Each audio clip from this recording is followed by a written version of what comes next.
Nah sekarang yang sudah terhubung dengan saya, ini ada Mas Tiara ya. Selamat malam Mas Tiara, halo. Halo, selamat malam Sobat Imilda FM. Yes, dan Mas Tiara ini kebalikannya nih Rendra ya. Yeah. Beliau tinggal di Papua sekarang, tapi asli Semarang, dan yang mau diceritain itu adalah di Medini, ya Mas? Iya, betul. Di Ngelimut. Di Ngelimut. Ini warung Mas Asep nih, harus menyimak nih ya. Silakan Mas Tiara. Iya, jadi pengalaman itu 2004 ya Mas, 2004 atau 2005 saya lupa. Jadi saat itu ada kegiatan pramuka di salah satu SMA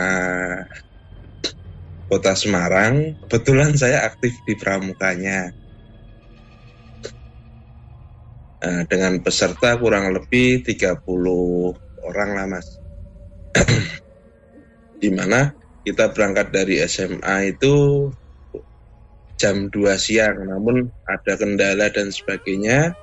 Kita tiba di Medini Ngelimut itu pukul 5:30 sore Mas. Nah kebetulan hujan disambut hujan yang sangat besar, yang sangat itulah Mas, gerimis besar. Nah kita sebagian menyiapkan tenda, ada sebagian yang untuk melaksanakan sholat dan melaksanakan pembersihan di area perkemahan.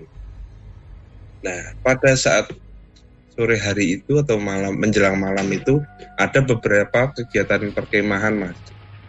Bukan dari SMA saya aja, tapi ada salah satu universitas di Semarang juga yang melakukan aktivitas di Medini situ. Entah mengapa saya dituntun untuk sholat ke pemukiman warga. Akhirnya saya dengan 3 orang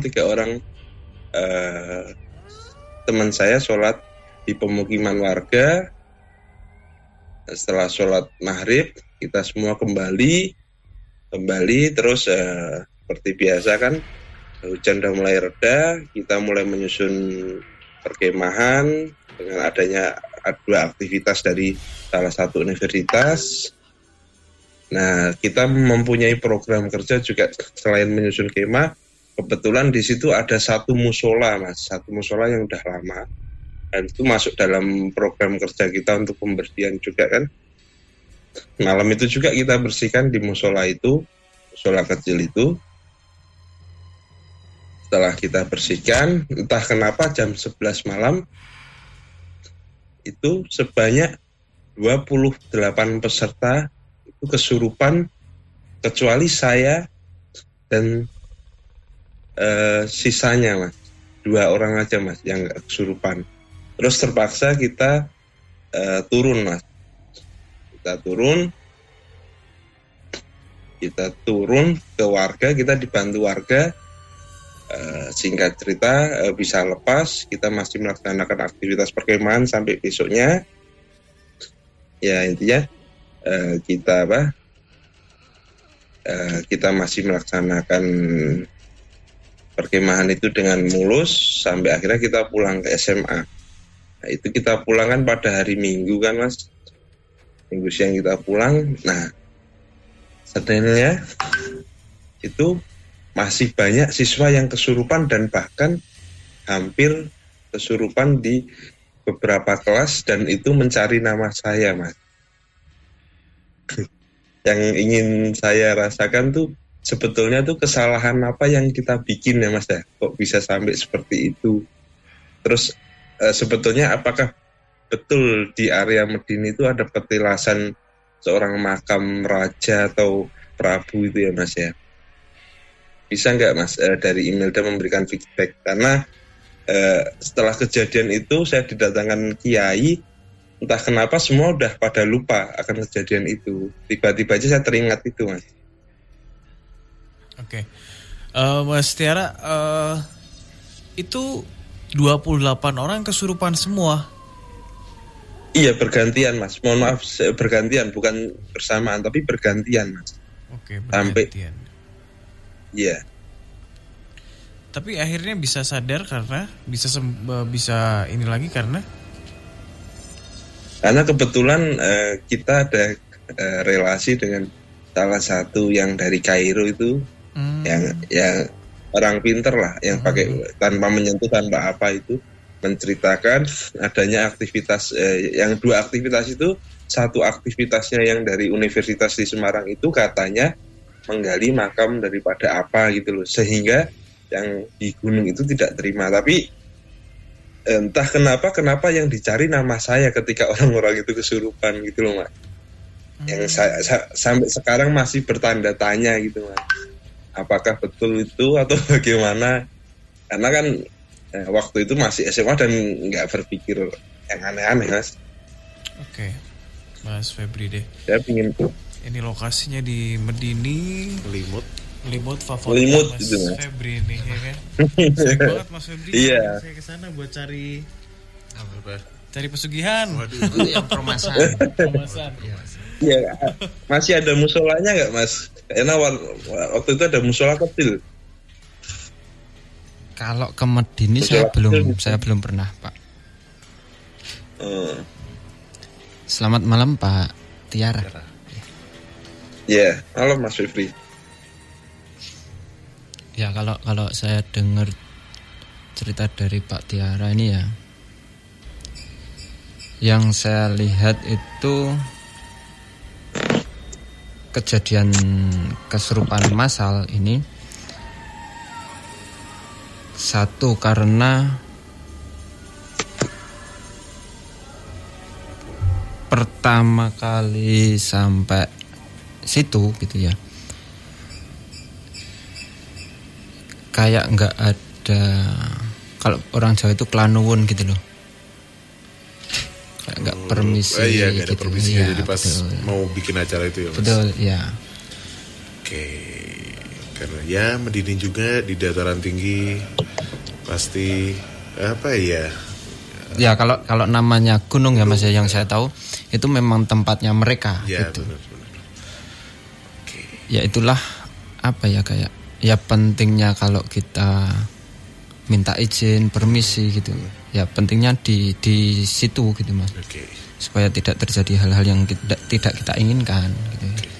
Walaupun kita sendiri tidak tahu ya kalau di situ ada sosok-sosok gitu ya, tetapi alangkah baiknya kita harus ya meminta izin, terus kayak klanuwun dulu gitu Mas. Gitu. Kalau yang saya tangkap seperti itu Pak, dan yang kalau petilasan atau makam raja gitu ya, kalau di Medininya sendiri yang saya tahu itu ada kampung goib di daerah Medininya sendiri ya, itu ada kampung goib. Jadi kampung goib ini pada zaman dahulu itu ini memang benar-benar kampung gitu. Jadi memang benar-benar kampung yang dihuni oleh orang gitu. Ini kalau saya tarik belakang itu pada zaman-zaman apa ya, penjajahan Jepang. Gitu. Jadi kampung ini menjadi mati itu karena ada peperangan dengan Jepang itu gitu. Dan akhirnya kampung ini mati terus, tetapi sampai sekarang pun kampung ini masih ada. Kampung ini masih ada gitu. Tetapi sudah beda ya, maksudnya sudah enggak kampung asli, kampung beneran bukan, tapi kampung gaib ya. Itu kalau yang di Medininya sendiri. Kalau petilasan atau makam, kalau makam saya belum tahu ya kalau daerah situ ada makam raja gitu. Tetapi kalau petilasan yang saya tahu itu ada yang ada itu ada di Peromasan. Yang Sendang Mas Febri sering bilang ya. Ya, Sendang sama situs-situs candi itu ada di Peromasan itu.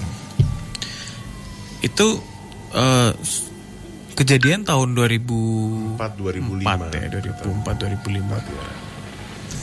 Oh, Pak Tiara tadi juga sebenarnya penasaran sama yang ini loh Mas, yang apa, kesurupan massal, dan Pak Tiara sempat ngomong yang ada entah dari universitas mana yang katanya bongkar gali, tapi yang dicari-cari Pak Tiara itu apa ya?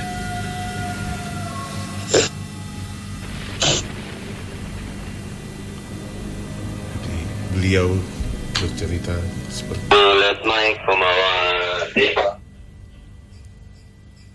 Ya.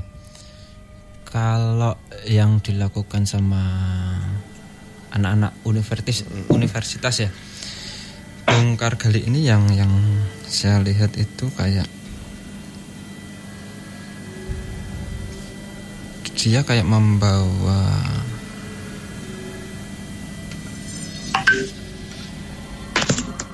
batu ya, kayak batu apa, batu akik gitu. Oke, betul. Ya, betul. Ya entah itu memang dia membawa dari rumah atau ngambil dari situ, saya kurang paham. Oke. Gitu. Oke. Tapi yang saya lihat, orang ini atau anak ini membawa benda seperti itu. Baik. Begitu kerabat Imelda cerita dari Pak Tiara. Terima kasih Pak Tiara sudah bergabung di Nightmare on the Air Kamis. Siap, baik. 30 November 2020. Terima kasih. Ya, Sobat FM, sukses terus. Amin.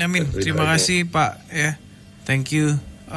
Sukses juga di Papua. Terima kasih sudah streaming ya berarti.